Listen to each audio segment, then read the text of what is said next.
Owners of tech stocks have been hammering the sell button on their investing apps, popping the tech bubble in a move that for a while now was widely expected to be the first sign of the next stock market crash. Over the last month, investors have been fleeing the tech-heavy Nasdaq in their droves, while the old world FTSE, light on tech companies, holds its own.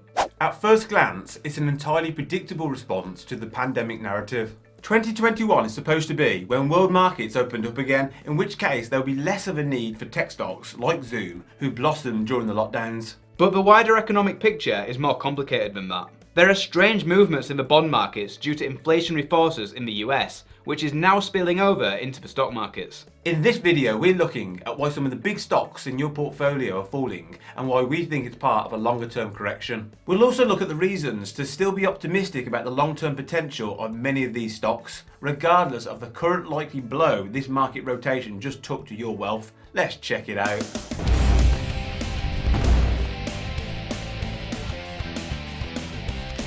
Welcome to Unshackled.com, the investment and finance channel and website that sets you and your finances free. That was Andy and I'm Ben, and if you like what we say, hit the like button and click subscribe. Quickly, we want to give a special shout out to commission-free trading platform Stake, who are sponsoring this video. Stake specialises in US stocks for UK investors and offers 3,000 of them. Stake is FCA regulated and has fractional trading.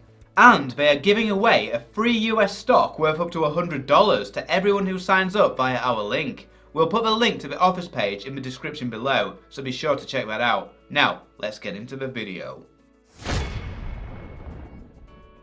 The Cathie Wood Wipeout. Superstar fund manager Cathie Wood from Ark Invest has grown quite a following recently for investing in all the tech stocks loved by individual investors, but largely shunned by the old-timers on Wall Street as being in bubble territory. Last year, 5 of Ark's 7 ETFs returned an average of 141%.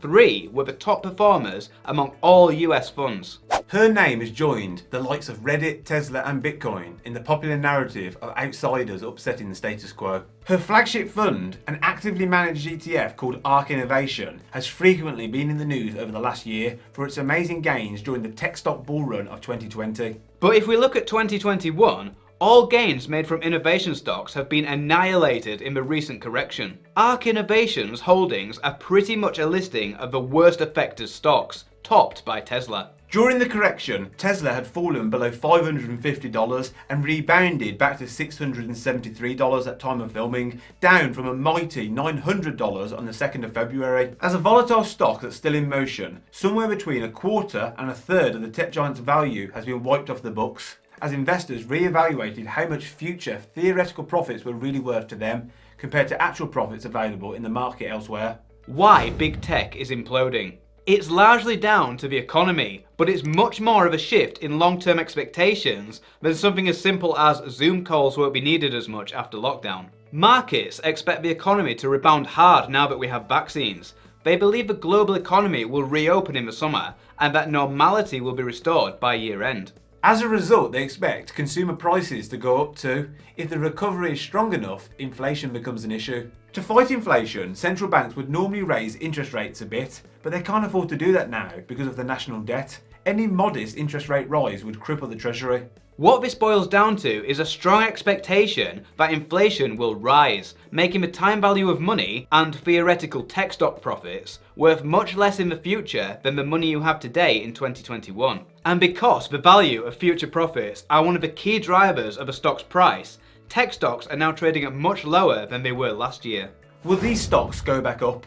Of course, no one can predict the future, but in the short to medium term, we're sceptical that tech stocks can reassert their seemingly endless climb upwards. Before vaccines were proved to be successful, back when the economic outlook was depressing, it was assumed inflation would remain low. Tesla is probably the epitome of a stock which benefited from last year's forecasts of perpetually low inflation. Its investors didn't worry if the dream scenario was decades away, in which Tesla becomes the Amazon of electric vehicles, wiping out all competition. Central banks and their support packages have been massively suppressing bankruptcy risk during the pandemic. So in theory, companies like Tesla could chug along forever, always being just years away from world domination because future money was worth not much less than current day money. Now that illusion has been revealed as a fantasy, and money is being rotated out of these big brands with their promises of profits one day, maybe, and into value plays that are profitable today. The wider market is thriving. Our portfolios are very well balanced across all sectors and geographies, so when our portfolios started moving downwards over the last few weeks, our first thoughts, and probably yours too, was that there was something big happening in the wider market. But really, it seems it was almost entirely driven by huge falls in tech stocks. The rest of the market is holding up pretty well. The FTSE 100, the UK's index of largest companies, has remained pretty steady over the last month and since the start of the year. It hasn't really been impacted at all by the significant shift in inflation forecasts because its profits are made in the here and now rather than some hypothetical future. We see the stock market fall as a much needed correction, addressing the valuation problem of a runaway tech market and setting a new sensible level to build back from. If you had any tech stocks on your watch list and still believe prospects are good, now might be a decent time to buy. They are at least cheaper than what they were a few weeks ago. But this only applies for some tech stocks. There are now two types of tech stock on the market. The common factor linking the failing stocks. The stocks that are tanking are mostly tech stocks, but not all tech stocks are tanking. The two types of tech stocks are as follows. Number 1, currently profitable. First, there are the tech giants who are already massively profitable. A stock like Facebook, shown here, isn't as impacted by revised inflation forecasts because it's already making profits for its shareholders today. If you see a stock like this fall, it may present a good opportunity to buy more. These companies include the likes of Microsoft, Google and Apple. In 10 years' time, it's hard to imagine that their share prices won't be higher than they are today. Number 2, theoretically profitable.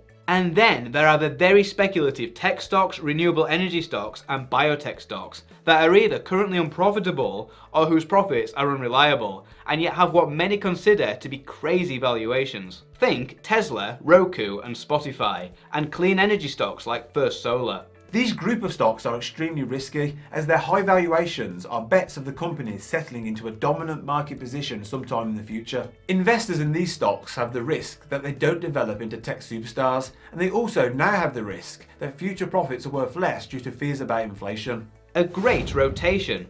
It looks like money is rotating out of speculative tech into value stocks like oil, hospitality and travel. Basically, the sectors that got hammered by the pandemic. American Airlines is fairly representative of the vaccine bounce, steadily climbing through the winter in anticipation of the reopening of society. Why we love it when stocks fall. Falling stocks represent a buying opportunity. If you truly believe in a stock you own, you should be pleased when it falls because you can now buy more of it. Over time, stock markets always go back up again. Here's why we can say this with such confidence. There are two characteristics of stocks that make them the best possible investments for assured returns. Number 1, limited downside, unlimited upside. A stock can lose 100% of its value, but can just as easily gain 100%.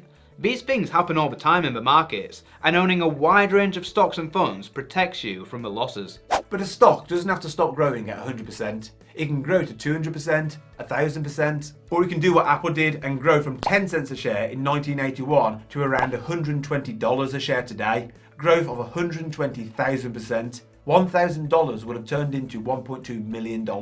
Averaged out over a diversified portfolio, successful stocks always more than offset the failures. If overall market prices do fall further in 2021, you can be fairly confident they will return if you're willing to stay the course. We should caveat this with the most ignored words in any investment document. Past performance is no guarantee of future results. But when it comes to the overall market, we're betting that it is. Number 2, stocks are people. All work on the planet is ultimately done by people, not lumps of gold, not property, and not government bonds. When you own a stock, you own a piece of a business, meaning you own a slice of thousands of hours of human effort. Stocks rise because people are working tirelessly in these businesses to make profits. If they stop doing this, there'd be no need for businesses to exist, no jobs and no economy. So profits are always made and stocks always go up on average. Have you been stung by speculative tech? Many of these stocks will probably go up long term too, but their prices could be depressed for many years while other currently profitable companies catch up. As the old Warren Buffett quote goes, you only learn who has been swimming naked when the tide goes out. If you've been limiting your investments to speculative tech stocks just because they're in the news cycle, it's probably time to look into some stocks that actually make money by selling things. Check out our recent video on the top 20 super stocks for inspiration, and to model your investing on the core of our own portfolios, check out this video on the ultimate portfolio. Question of the day: are you managing to avoid the sell button during the market turbulence? Join the conversation in the comments below. Thanks for watching. On this channel we'll talk a lot about personal finance, investing and all things money. And if you want to see more great content, please click the subscribe button below. This is moneyunshackled.com. See you next time.